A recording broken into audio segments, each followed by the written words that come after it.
Hey everyone, welcome to this weekly Sidereal Astrology forecast. This is for Monday, May 13th through Sunday, May 19th, 2019. All right, so I'm going to be traveling a lot here this week again, so I figured it's good to just do a weekly video. You guys will have all the information you need for the forecast for each day of the week, and then when I get in a more stable environment next week, we'll be back to the dailies as usual. All right, so this week, essentially the most important thing is we do have a full moon at the end of the week in Libra, and this is going to be a high point with the lunar cycle. So that'll be the high point of the previous 2 weeks of now maybe some things coming to harvest at the end of this week. Be a really good time as we approach the week to notice some momentum. There's some wind in our sails. There's some higher energy. It'll be the high point of the energetic part of the lunar cycle.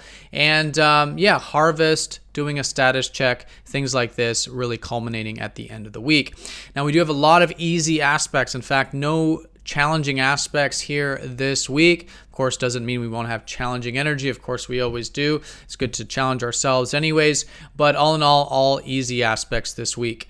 And a lot of shifts and changes too. We have the sun shifting into Taurus, giving us more of a grounded focus. We have Mars shifting into Gemini, helping us assert ourselves in a way that deals more with communication and learning. And also Venus at the end of the week shifting into Aries, which will be the last planet out of Pisces. So all of that receptive energy we were feeling the past couple months very strongly, and although it's lifted up in May, really finalizes with Venus shifting into active, assertive Aries, helping us enjoy a bit more of that direct, fiery energy. All right, so let's go and take a look at all of this here in more detail when we return.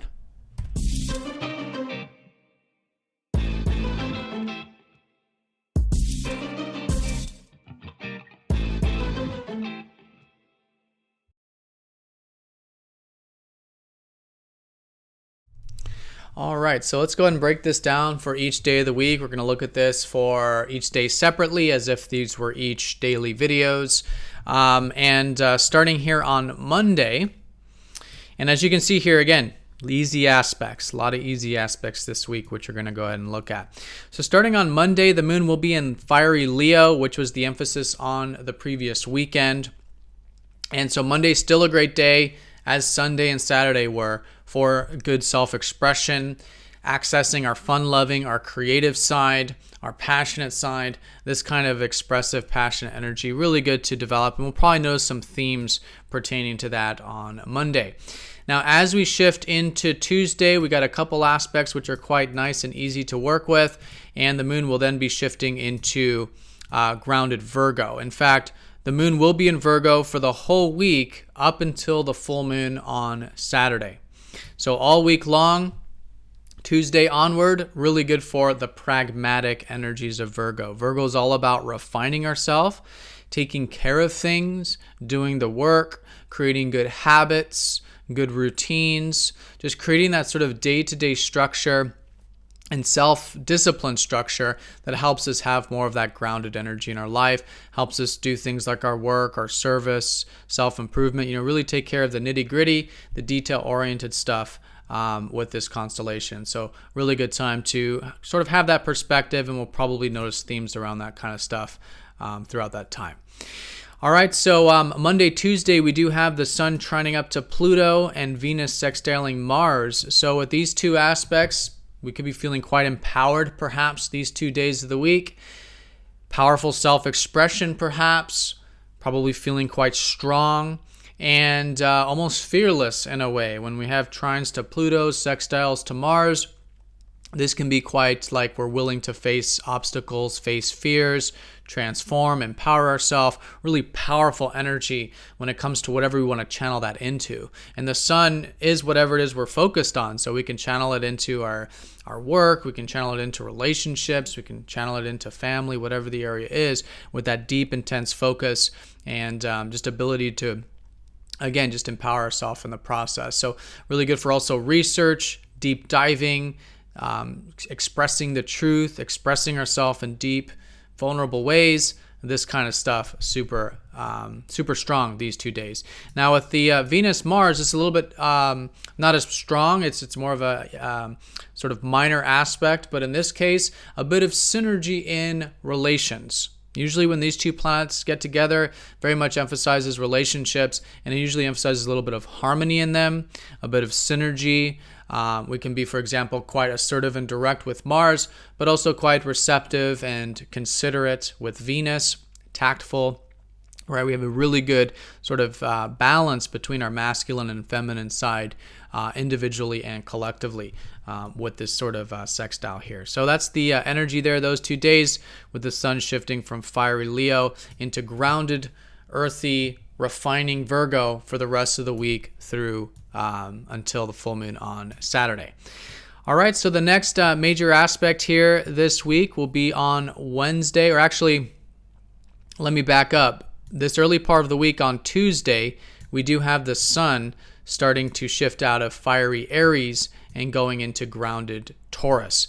So we'll likely notice a shift probably Tuesday in particular, where we're coming out of, we'll still have it because Mercury will still be in Aries. So our minds will still be direct, communication likely still direct and assertive. However, our focus will be shifting a little bit more into the earthy realms, focused more on things that have to do with creating stability, self-reliance, probably feeling quite self-reliant actually collectively with this transit. This is going to be over a month with the sun in Taurus, and quite resourceful, right? So really good to cultivate our inner resources like self-value, self-reliance, inner stability, and then also enjoy external resources, relaxation, luxuries, good meals, connecting to nature, being grateful for things in our life. All of this will be the life force and energy with the sun going into Taurus. All right, so once we do shift into Wednesday, we'll also probably start to feel Mars slowly going into Gemini, leaving Taurus. And so Mars, again, represents our assertive side. And in Gemini, over the next month or so, over a month, will be about asserting ourselves and taking action in ways that we're sort of learning. We're willing to be practical. We're willing to learn new things. It can be quite inquisitive. There can also be a willingness to communicate and share and exchange with others when we're asserting ourselves. So really getting into this practical side and direct communication.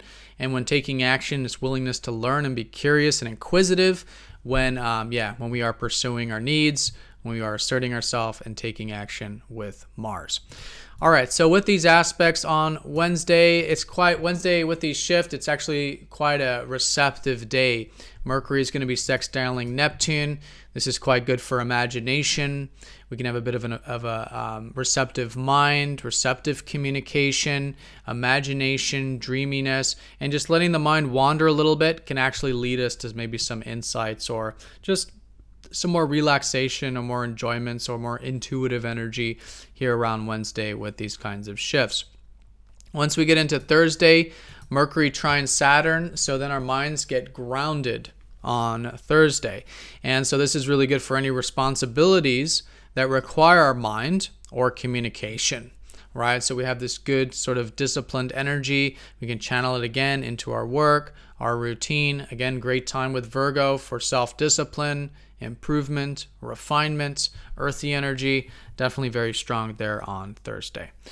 All right, and then Saturday, no exact aspects, but once we get into, Friday, no exact aspects. Once we get into Saturday, Mercury is going to trine Pluto, and Venus is going to go over Uranus. So with the trine with Pluto, our mind's getting quite deep, kind of like what we felt earlier in the week with the trine to Pluto with the sun. Going into Saturday, our minds can be quite deep.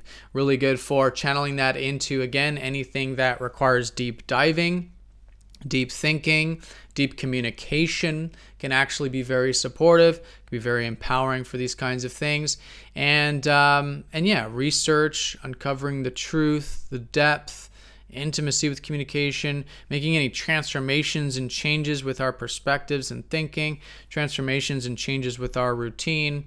This kind of more practical day-to-day stuff gets this good empowered energy with Pluto.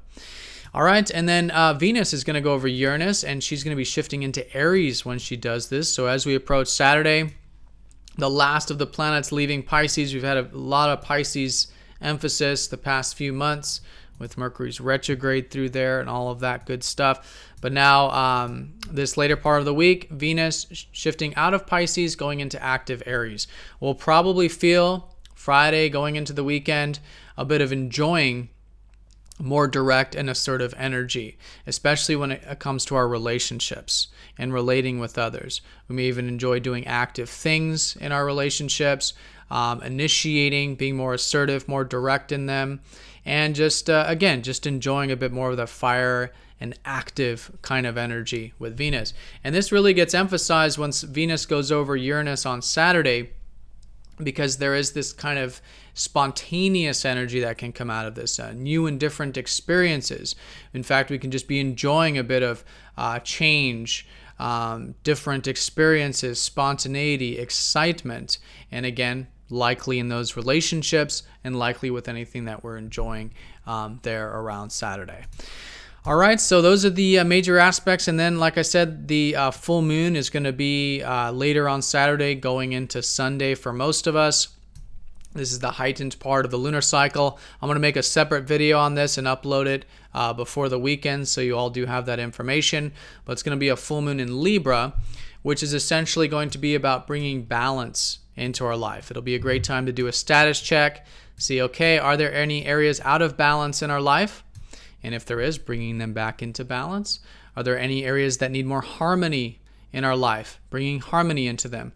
And again, Libra oftentimes does represent relationships, so just good to have that kind of mutual energy. I think though it'll be a great time to do a status check with how can we have more reciprocity in our dealings with others.